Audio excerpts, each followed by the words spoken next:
Bom dia, boa tarde, boa noite, meus queridos. Conforme o prometido, eu vou continuar falando sobre a Lei de Liberdade, capítulo 10. Mais especificamente, como eu havia falado, sobre o livre-arbítrio. Essa palavrinha que todo mundo usa, mas de forma errada, não é? Confundindo livre-arbítrio com liberdade, né? Livre-arbítrio com libertinagem. Né? Muitas vezes as pessoas acham que têm direito a fazer tudo, né? Mas já diz o apóstolo Paulo que nem tudo, aliás, tudo é permitido, mas nem tudo me convém. Então a gente tem que ver que o direito nosso termina quando começa o do outro, não é? Se a gente agir pensando dessa forma, a gente não infringe nenhuma lei, principalmente a lei de caridade, né? A lei do amor.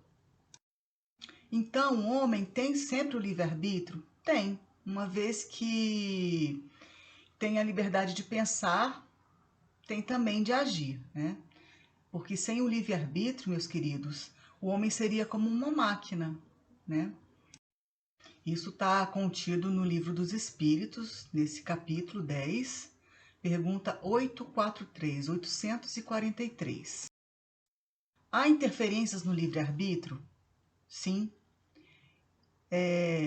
O instinto é uma interferência, influência orgânica é outra, fatalidade ou destino, influência espiritual e questões sociais.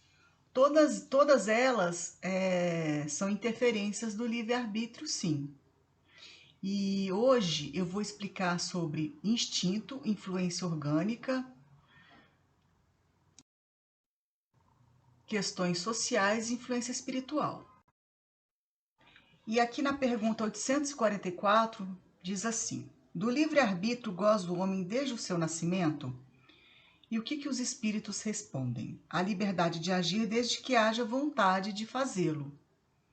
Nas primeiras fases da vida, quase nula é a liberdade, que se desenvolve e muda de objeto com o desenvolvimento das faculdades.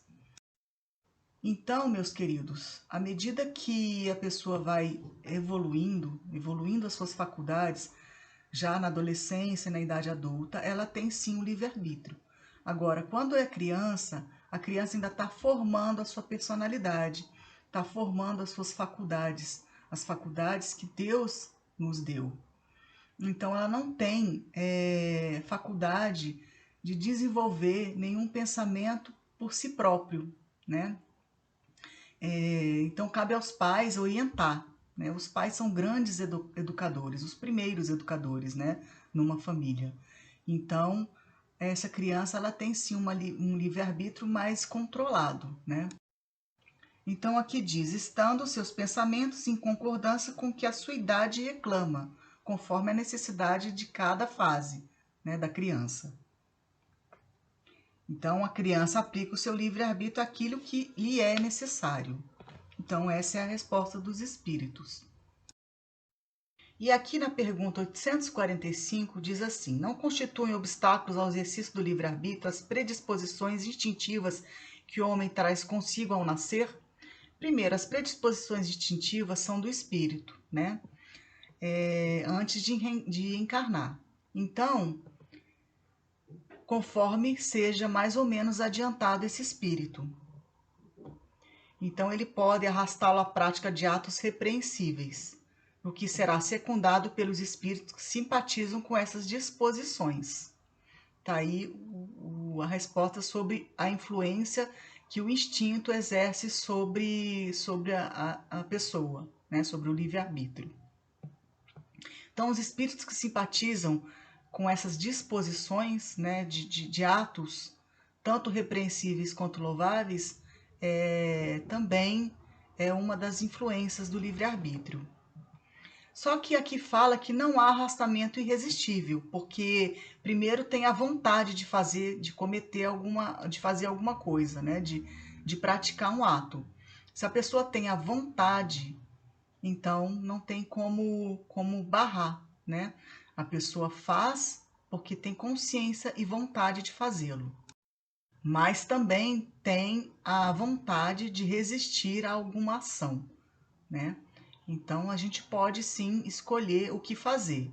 E a gente sabe, o adulto sabe o certo e o errado, o bom, o bem e o mal. Então, essa vontade de resistir tem que ser prevalecente, né? Tem que prevalecer no ser humano. E aqui na pergunta 846 fala sobre as influências orgânicas. Bom, o que diz? É inegável que sobre o espírito exerce influência a matéria, que pode embaraçar-lhe as manifestações.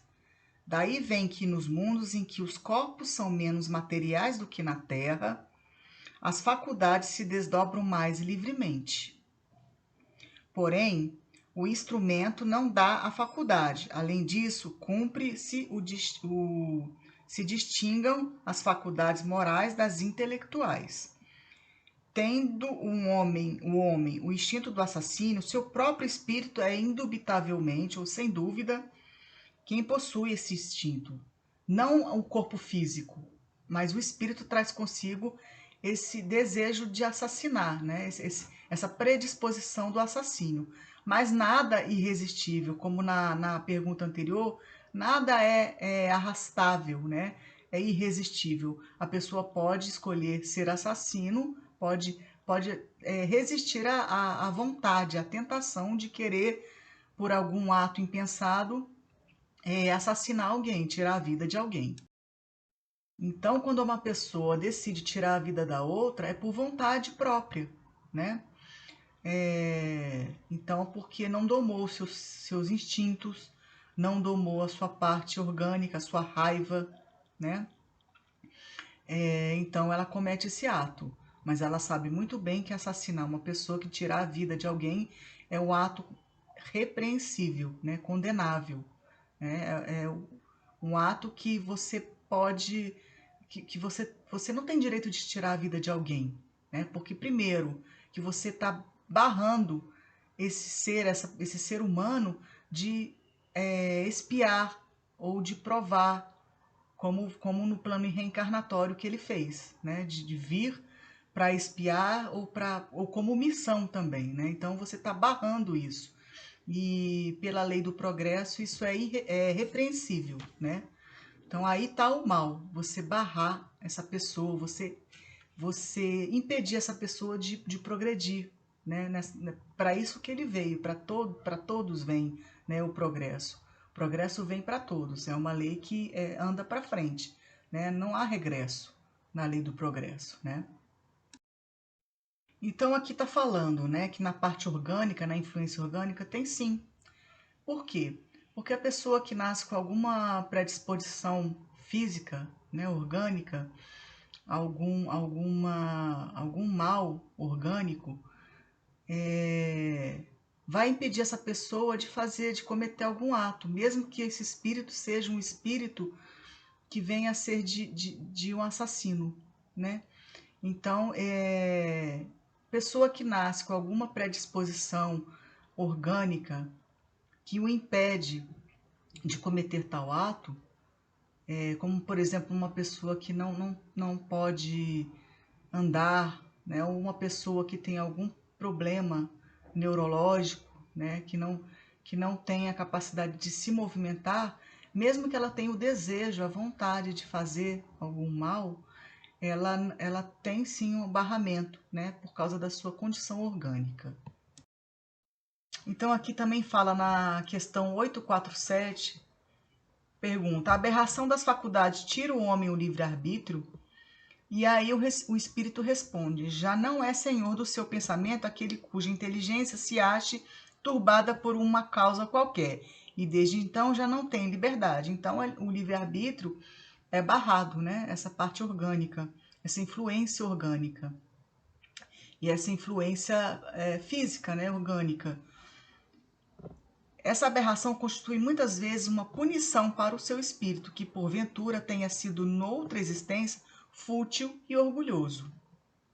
Então, pela lei de causa e efeito, ele vem com alguma anomalia física, né, algum barramento, né, alguma alguma forma de cercear a sua liberdade, o seu livre-arbítrio, como expiação, né?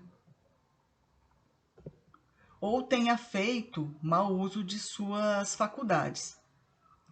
Pode esse